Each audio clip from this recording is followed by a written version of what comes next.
Let's go, baby. Welcome to the Athletes and Assets podcast. I'm your host, Noah Lack, and I bring on elite athletes to chat about a business topic. Whether it's venture capital, retail, sales, crypto, your favorite athletes know a lot more about business than you think. But how would you know that from just watching mainstream media? You're going to learn a topic of business here, but you're also going to learn a lot about the athletes themselves. Tune in. Please like, subscribe, give us a follow, because we're bringing the heat. Let's get it.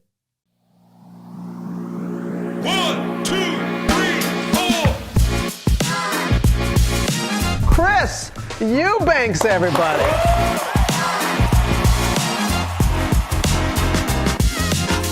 a kick that was from Kwon. But Eubanks there to put it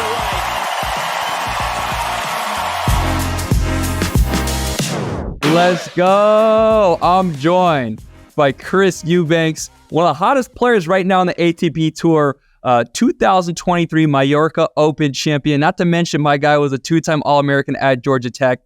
Big bank, take little bank. Chris Eubanks, thanks so much for joining the pod, man. But you know what we do on here? We skip the small talk.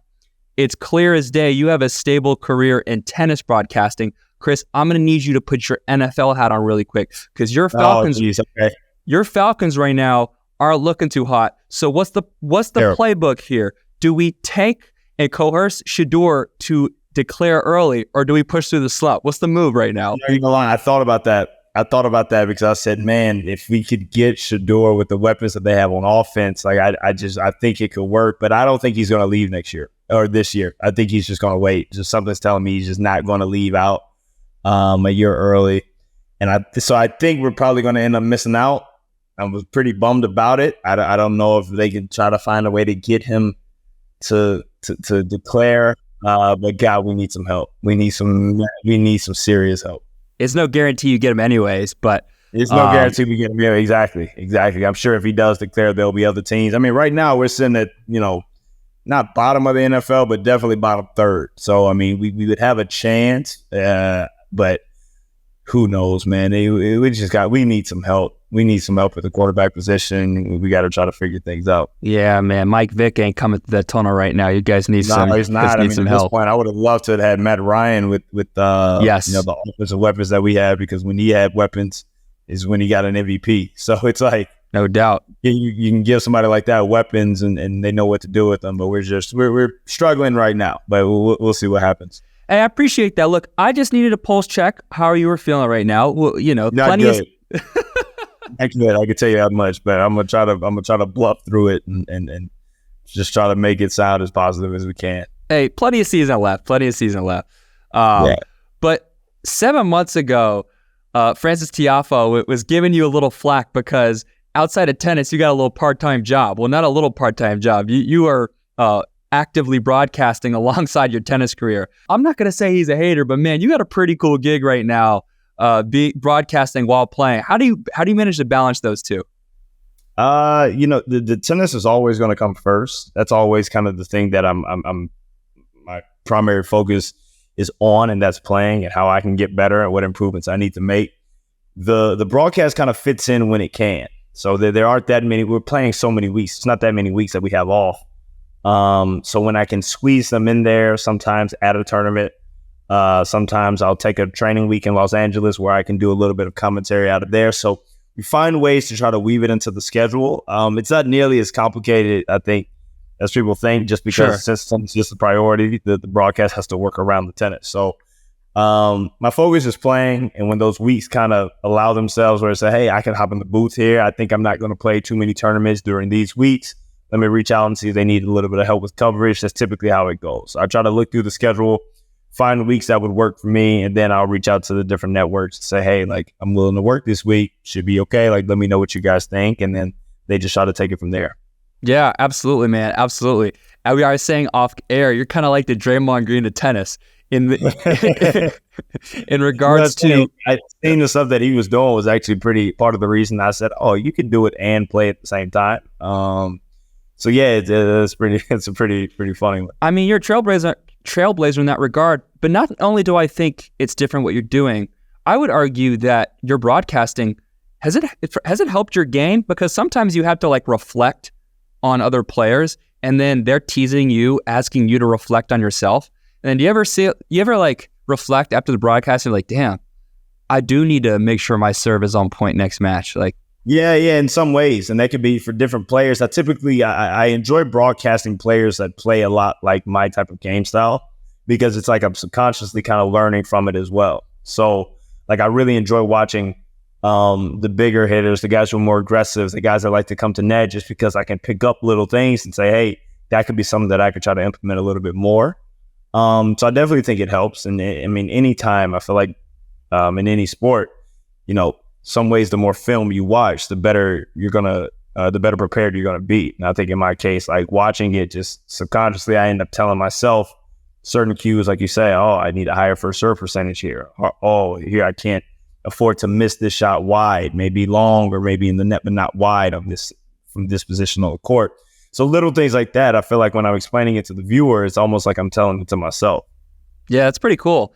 If I did like a bird's eye view on everything that's going on the court, off the court, it almost feels like you've generated this like flywheel where at the top of it is your tennis game, then is the broadcasting, then there's like the sponsorship, partnership opportunities, and they kind of like feed into each other. So like the broadcasting also helps you get the sponsorship, which helps you pay for your tickets to go play in the games. And then the more games you play, the more you want to like broadcast. And then like it keeps going and going. Is that like fairly accurate?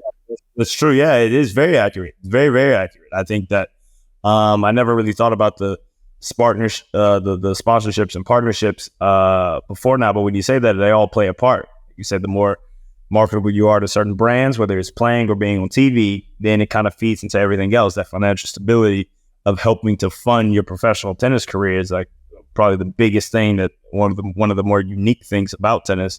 So it's like you kind of need all of those areas to kind of be working together, at least in my case.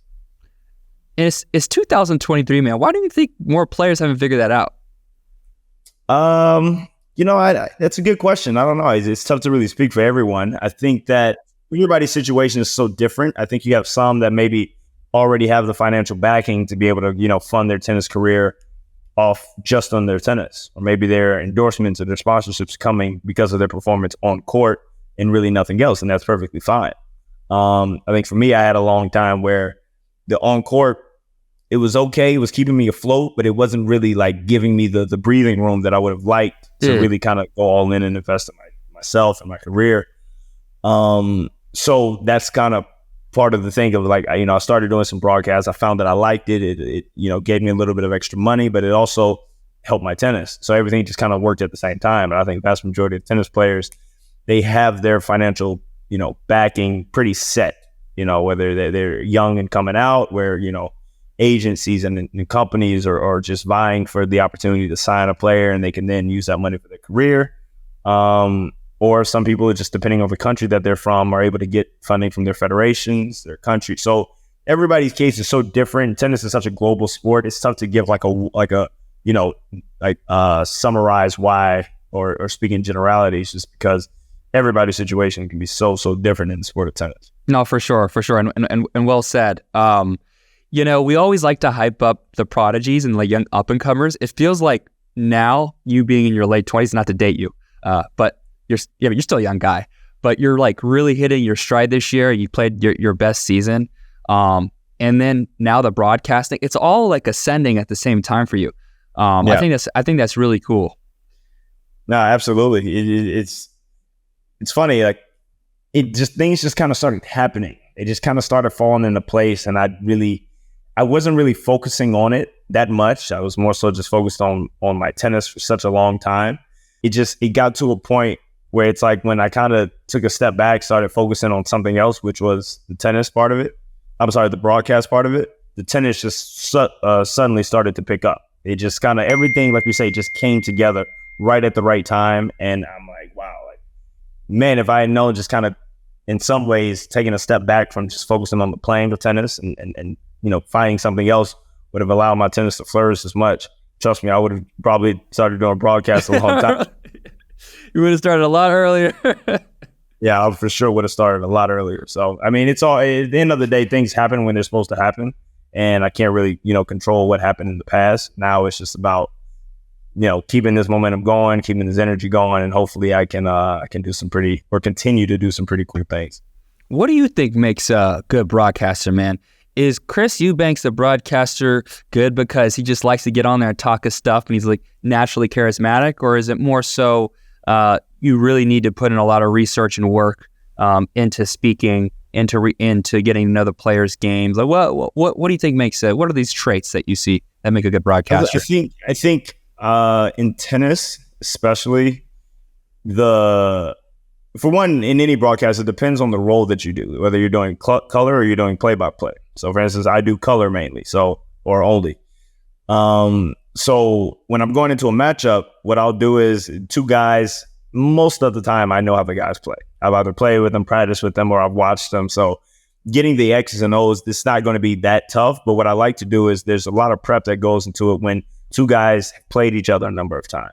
Now what I'll do is I'll go back and I'll just kind of look at certain patterns of play that worked in each matchup. So, certain guys have played each other 10, 11, 12 times. I'll look at the most recent ones. I'll see where the trends were going. And I'll say, okay, so let me watch a little bit of this match. Okay, let me watch a little bit of the one before. Okay, I can find similar patterns that, the player who won implemented, and then I can just kind of talk about that. So that's really the only time that the prep becomes extensive is when two guys have played each other a number of times.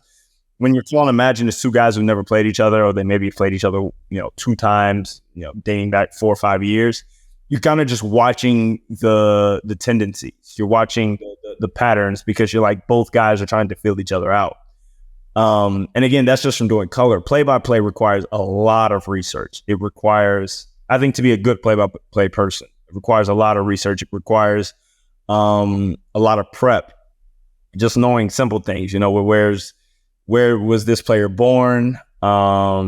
What age did they start tennis? Where did their parents play? Like little background information is when you'll see a lot more of the play-by-play broadcaster taking over. And I think that I've such an appreciation, even watching basketball and football or obviously tennis. But when I hear, the play-by-play person kind of spitting off, personal facts about it. And in my head, I go, they did that prep beforehand because they didn't just move off the top of their head. They had to kind of, or whether there may be a stat that kind of comes up, knowing that the producers are probably telling one of the broadcasters, hey, this is a good stat. You guys might want to throw that in there. And just kind of knowing how it all works. It's pretty cool. But I do think that it's a little bit of a different skill set. I think in color, you can be a little bit more relaxed. You can just kind of talk for what you know. If I see a match and I see a guy's, getting a bit tentative on the backhand, I can easily say, look out for him to be a bit tentative on the backhand because it's what I'm saying. The play-by-play person is the one who's kind of running the show. So I definitely have so much respect for people who do play-by-play. Yeah. Color's easy. I'll say that. It's one, but it's definitely easier than play-by-play.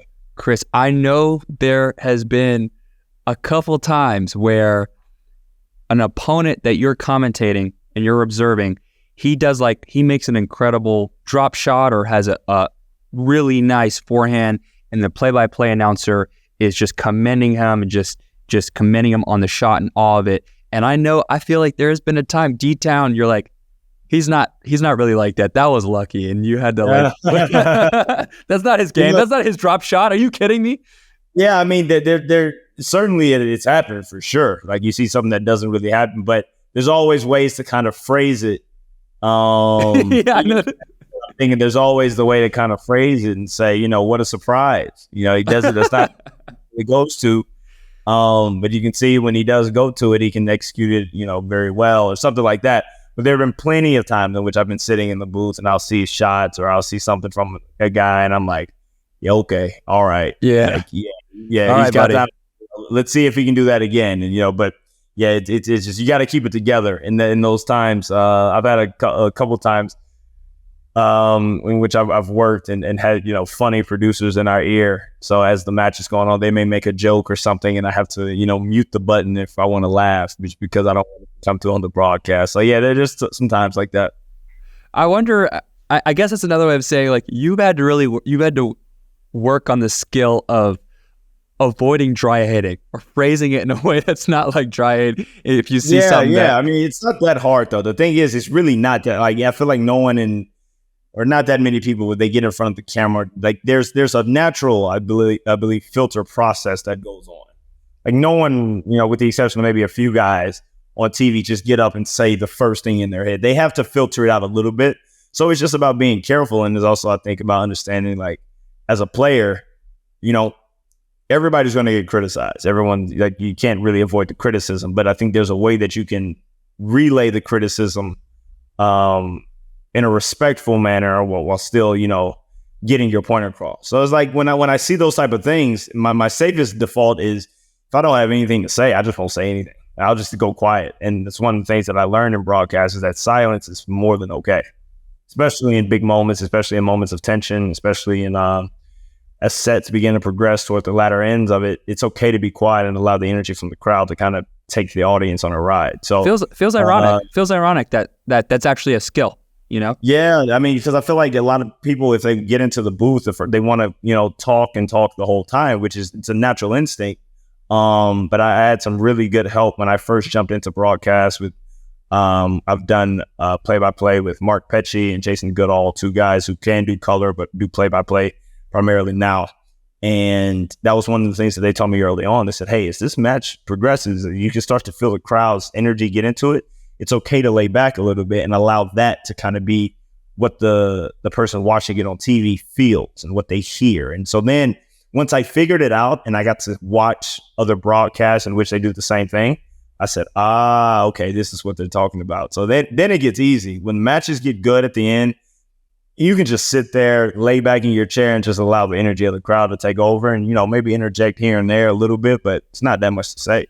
Yeah. Oh, that's a new one for me. I didn't realize that was sort of part of it. So and then now that I think about it, some of the best moments in sports, the announcers just don't say anything. They just let the crowd. It's really, you kind of just, you've already set the stage, especially at that point, because a lot of the big moments have already happened. You're towards the business end of whether it's a game or a set. It's like, you've given all the background information. You've already told a story leading up to that point. So when it gets to the big moment, with the exception of like, you could say like basketball or football, in which they're broadcasting while the play is actually happening. In tennis, we really only do in the time in between points. We're never talking as the point's going on. So I think, it makes it easier for us. We can just kind of sit there and zone out for a little bit and just enjoy the tennis. That's pretty cool. I feel like you're filtering. I feel like first of all, I feel like you have a great filter. But second of all, I feel like the filter is really put to the test because you probably have all these player-focused thoughts as an intense battle is going on, or maybe you see a player make a mistake you want to call out. I mean, I'm sure your filter is put to the test constantly. Yeah, but also if I want to get it out, what I can do is I can just do the talkback button to the producers, and we can have a nice chit-chat on it in between. So, like, if it's something that I want to highlight, and if I just want to talk to somebody about it, I could just hit the talkback button. It mutes my microphone. We have a conversation with the producer. We can say, why in the world would he go for that shot? That made absolutely no sense. And then we come back on air and I'd take my finger off the button and then we right back to the broadcast. So yeah, that happens like all the time. If it's something I really want to get out and I just think it's funny, like, yeah, I'll do the talkback button. We'll talk a little bit to the producers, make a little joke, and then go right back on air. So you ever accidentally like not hit that mute button? No, Okay. You usually, because especially when if you have something you really want to say, you make sure that button is, you see the light, the color of the light changes and everything. So you don't want to run that risk of saying the wrong thing. Chris Eubanks goes viral for calling that backhand a piece of shit. No, I'm kidding. Exactly. That's just the last thing you want to have happen. So it's like you make sure, like, finger on the button turns red. Wow, I can't believe that. And then you go right, you take your finger off and it goes green and you're good to go. Yeah, absolutely. That's really cool. I didn't know that I didn't know that happened. Obviously, you don't see that happening. During your off season, which is currently right now, what are some ways that you keep your mind fresh, like off the court, whether it's learning about a business topic or just understanding what other maybe your peers are doing outside of the locker room? How do you like to explore what else is out there? Honestly, like during the off season, especially when my training is centered more so in the gym for these first couple weeks, it's really just go to the gym, come back and sit on the couch, just get caught up on sports. Like it's really, Yeah. I go to the gym, I do my work there, I get treatment, I get my work done on my body, and then after that, it's making sure I'm eating enough, and then I'm sitting on the couch and watching TV. Like it's not really that many other things that really kind of draw my attention at this point. It's just I've also been traveling for so much, for so long that it's really fun to just enjoy being home. That's like the biggest thing. It's like, wow, I'm home. Like I want to just sit here. I don't want to go anywhere. I want to be able to enjoy my home, enjoy my couch, because I haven't been on it, in the past 3, 4, 5 months. So the big thing for me is just enjoying doing nothing outside of training. I try to get that done of the day. I'm usually done by 1 or 2. And after that, we just kick our feet up, we get treatment, and then come back and sit on the couch and just, watch sports. Yeah, watch those Falcons. Yeah, maybe not the Falcons right now. Okay, but funny enough, I've been watching them, and it's been tough. But, Hawks are doing pretty well. So that gives us something we can kind of, hang our hat on. Yeah, for sure. The traveling has got to be exhausting at times. I mean, it's fun when you're winning, but, traveling around the world, each and every week. And, man, that's a lot of miles in the body, on the mind. Are you constantly watching film when you're traveling? Are you trying to watch other sports when you're traveling? How do you compartmentalize the in-betweens? Everybody's different. I'd like to watch a little bit of tennis just because I kind of like being caught up on a lot of the results that happen on the off, a lot of times too, like that knowledge will come in handy at some point in broadcasting, whether it's calling a match and saying, I watched these guys play 3 months ago in Sofia. And these are some of the things that I picked up. So I enjoy doing it. It's not like it's a chore of mine. It's like something like, there's a tennis match on, or a tennis match that's live. I'll, tune in and check it out. But yeah, other than that, I mean, I'm trying to do a better job of when I am traveling, of going out and checking out some of the cities. Something I haven't really done much of in the past is actually checking out the places that I travel. So that's a good way to kill time. It kind of gives you something to look forward to as you're going to each city. And, for the most part, most of our days are spent in the hotel, in the courts, when you can find some time to kind of check out other spots. I think it makes you kind of enjoy the cities and enjoy being on the road a little more. Yeah, absolutely. And one thing that you're taking obviously everywhere with you is your racket. You have a sponsor. Is it Technifiber? Correct me if I'm wrong. Yeah, What is that relationship like? Aside from playing with the racket, what is required of you in that sponsorship, like partnership deal? So, I mean, similar to with any brand, there will be some obligations in terms of promotional stuff. So that can be an exhibition. They want to put on an exhibition for you and another Technifiber player. Oh, that can be an autograph signing, a meet and greet. There can be a number of things, and that's typically that, and just providing the product that I need. If I need more rackets, I can reach out to them and say, "Hey, could I get 10 more rackets?" So that part of it is pretty cool, and they make sure that I'm well equipped with whatever I need. But outside of that, like I said, there's a few promotional stuff. I have to make sure my rackets are stenciled at all times, so the logo is there proudly. And after that, it's everything else is kind of done on the court. It's more so focused on my performance and making sure that I'm doing and I have all the things that I need to perform. But then, like I say, there's maybe a few promotional events you have to do throughout the year. Technifiber does a really good job of trying to of organizing these events in times that are convenient for our schedule. So that may be at a tournament on an off day, or it could be, right now while you're in Atlanta having nothing to do. Well, hey, Chris, you busy right now? Yeah. Like we need to schedule something for 2 weeks out. Where will you be in 2 weeks? So that type of thing. But no, it's pretty easy. And if you don't mind me asking, the compensation part of it, is it just a big wire receipt at the beginning? Do you get paid by the obligation? Is it a salary type of deal? How does a partnership like this? Everybody's setup is different. For the most part, it is pretty much just like a salary type thing. You get a certain amount that's negotiated with your company, your agency, or you if you do your own negotiations, and you guys kind of settle on where you think is an acceptable figure.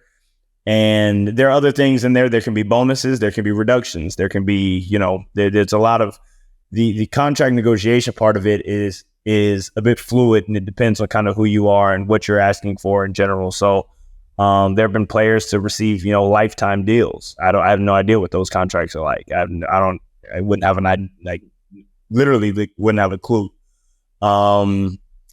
But yeah, that's pretty much kind of how it goes. Is there's that kind of set number, and you get that throughout the year, and you kind of have to go on and play to maintain your relationship or to meet your contractual obligations.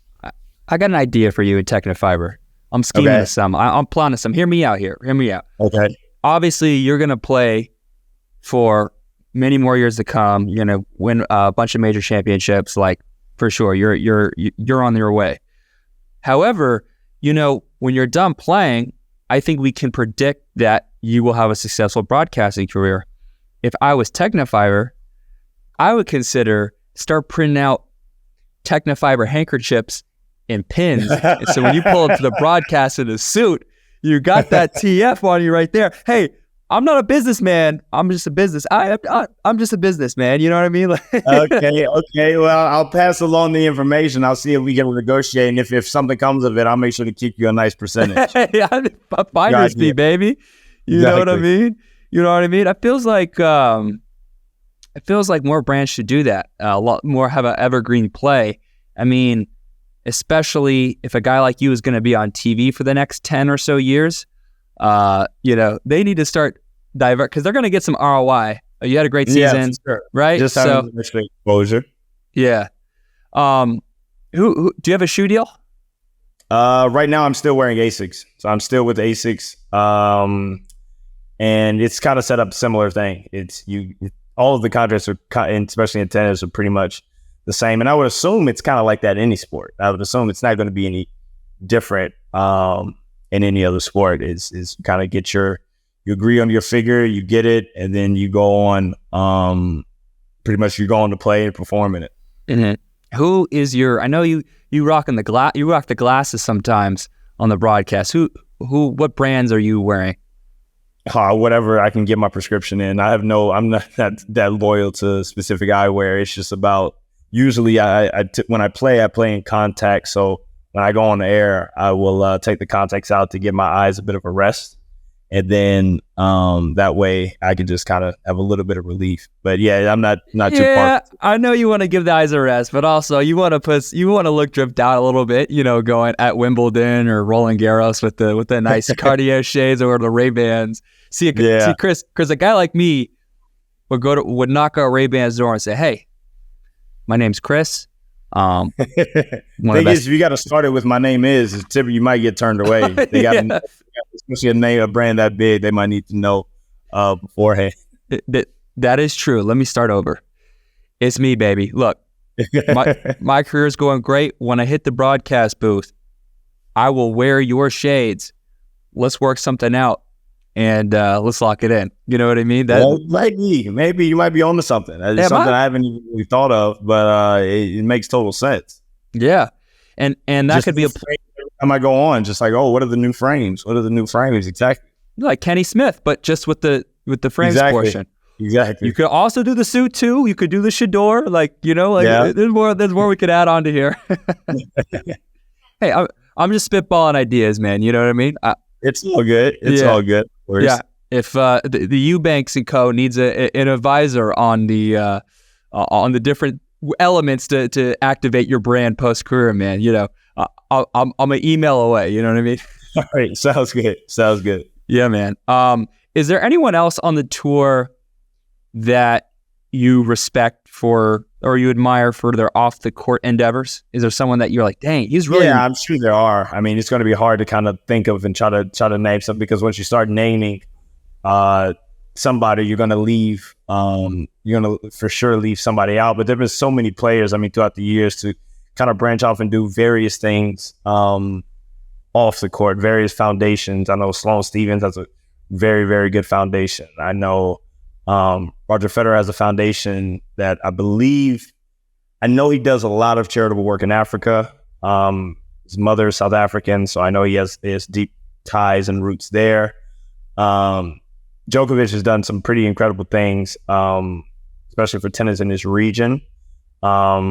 Serbia, he's helped out so many tennis players throughout the year. So it's tough to kind of just pick one in particular, but I think there's been a lot of players to kind of branch out. Naomi's done some incredible things, right? Naomi Osaka's done some incredible things down there. So it's tough to really pick one in particular, but there definitely been tons of players to really kind of spread their wings off the court. A lot of those things have been with charitable organizations or various, charitable acts. So yeah, no, I think tennis players, they do a really good job of trying to, continue to elevate everything off the court as well as the tennis, obviously trying to, help others. Absolutely. And Dominic Thiem, who I'm going to talk to in a couple hours, he's come out with his Team View environmentally friendly sunglasses. Okay. So if you're in need of if you're in need of a pair of shades, I know you guys on the tour, you got to keep your distance because we're full. Everyone's got to get theirs. But hey, if I'm happy to build a bridge and get you, I'll see what I can do. You know what I mean? That's good. No, I'm playing, man. But man, Chris, I really appreciate you joining the pod, man, and coming on. It's been another great episode with Chris Eubanks, top 35, actually number 34 ranked player in the world right now, and is absolutely on fire. And it's a blessing to have you on at this moment in time, man. And we look forward to also seeing you on TV on the broadcasting side of things. But just like your coworkers say, keep killing on the court, man, because we want to see you on there as well. Yeah, the broadcast stuff can wait, but no, I'm excited. Thank you for having me. It was a blast. Really looking forward to checking out this episode. Yes, sir.